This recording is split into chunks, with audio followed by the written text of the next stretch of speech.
ত্রয়োদশ সংসদ নির্বাচনের মনোনয়ন জমা দেওয়ার শেষ দিন সোমবার। এরই মধ্যেই রাজনৈতিক অঙ্গনে দ্রুতই বদলাচ্ছে সমীকরণ। জোটবদ্ধ হওয়া নিয়ে রাজনৈতিক দলগুলোর দৌড়ঝাঁপ বেড়েছে।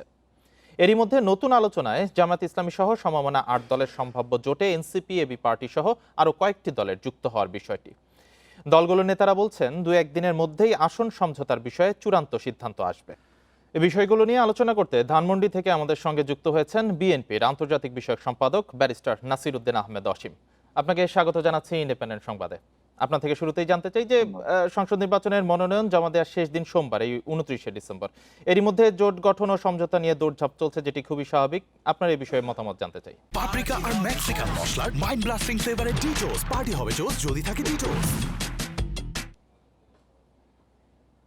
আ- একটু ভেঙে এসছে আপনার কথাটা পরবর্তীতে। জাস্ট 29শে ডিসেম্বর তো আপনার নির্বাচনে মনোনয়নপত্র জমা দেবেন। যারা দলীয় মনোনয়ন পেয়েছেন তারা দলীয় মনোনয়নপত্র হিসেবে সঙ্গে আপনার এনক্লোজ করে দেবেন, কিন্তু যারা স্বতন্ত্র নির্বাচন করবেন তাদেরকে তো আপনার 100% ভোটারের স্বাক্ষর সহ ভোটার নাম্বার সহ তাদেরকে জমা দিতে হবে। তো সেই ক্ষেত্রে দেখা গেছে যে যারা সাবেক এমপি ছিলেন তাদের হয়তো সেটা লাগছে না, সেই জটিলতার মধ্যে তারা পড়বেন না।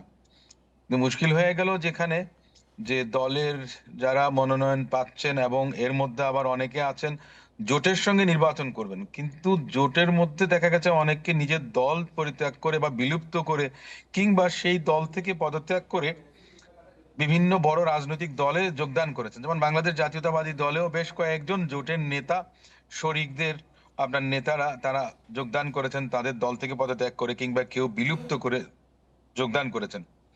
তো সেক্ষেত্রে যে বিষয়টা মোটামুটি স্পষ্ট, যারা নিজের দলীয় প্রতীক নিয়ে নির্বাচন করতে চাচ্ছেন কিংবা জোট থেকে নির্বাচন করতে চাচ্ছেন সেক্ষেত্রে তারা কিছুটা চ্যালেঞ্জের সম্মুখীন হবেন।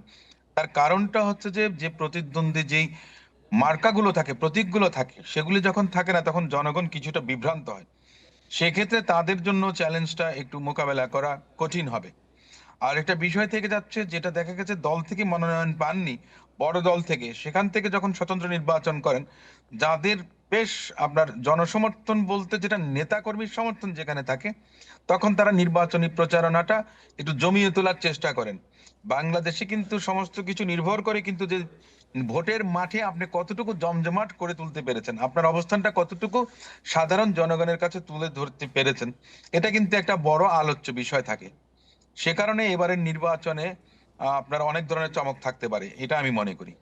জি, অনেক ধরনের চমক থাকতে পারে বলে বলছেন। আরেকটি গুরুত্বপূর্ণ ইস্যু যে দলের মনোনয়ন বঞ্চিতরা অনেকে স্বতন্ত্র প্রার্থী হচ্ছেন। তো এ বিষয়ে আপনার পর্যবেক্ষণ কি? আমি দেখুন একটা জিনিস, যে দলের সিদ্ধান্তের বাইরে গিয়ে যারা স্বতন্ত্র নির্বাচন করবেন দল তাদের বিরুদ্ধে ব্যবস্থা নেবেন।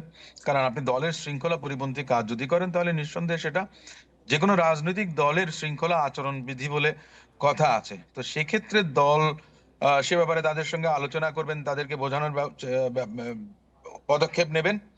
আমি মনে করি যে সঙ্গে সঙ্গেই যে একেবারে দৃঢ় কঠিন কোনো পদক্ষেপ নেবেন আমি সেটা মনে করি না, কিন্তু তার আগে নিশ্চয়ই দল কথাবার্তা বলবেন, কথাবার্তা বলিয়ে বুঝিয়ে সুঝিয়ে তাদেরকে আপনার বিরত রাখার চেষ্টা করবেন। যদি সেখানে কেউ বিরত না হন তখন সেটা সাংগঠনিক যেই ব্যবস্থা নেয়ার সেটা আমার মনে হয় দল নেবেন। অর্থাৎ প্রথমে একটা সমঝোতা না হলে পরে কঠোর সিদ্ধান্তে যাবে। কিন্তু সেক্ষেত্রে কি দলের উপর কোনো বিরূপ প্রভাব পড়তে পারে বলে আপনি মনে করেন?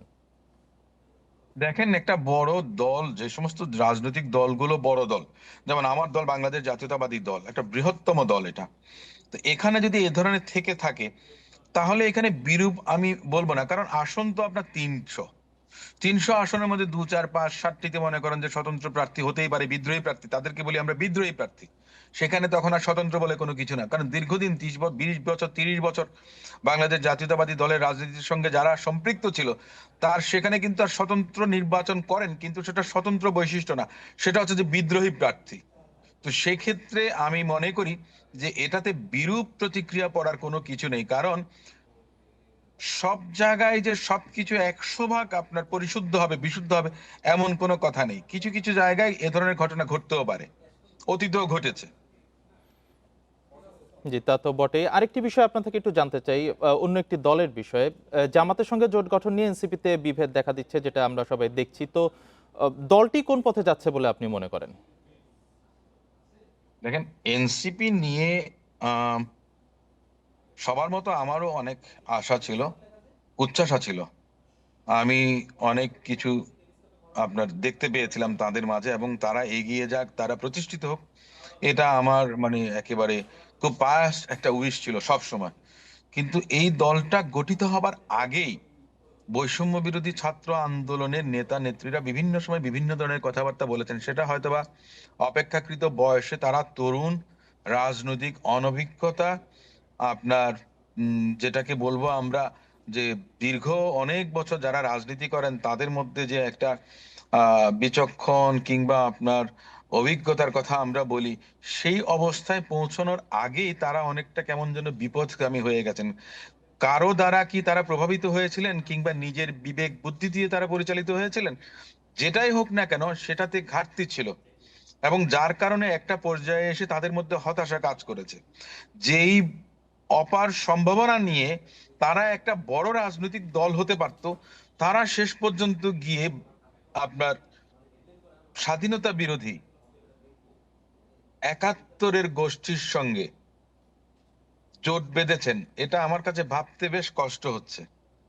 তো আমি মনে করি এটা হচ্ছে যে তারা তাদের অস্তিত্ব সংকটে পড়ে গেছে, এটা কাটিয়ে উঠতে পারছিল না, যার কারণে তারা বাধ্য হয়ে বিএনপির সঙ্গেও তাদের ঐক্য হয়নি। জি আমি আপনার এমনটা বক্তব্য শুনেছিলাম যে হ্যাঁ, জি আপনার বক্তব্য একেবারেই পরিষ্কার। ব্যারিস্টার নাসিরউদ্দিন আহমেদ, আপনার ব্যস্ততার মধ্যে আমাদের মূল্যবান সময় দেওয়ার জন্য অনেক ধন্যবাদ জানাচ্ছি আপনাকে।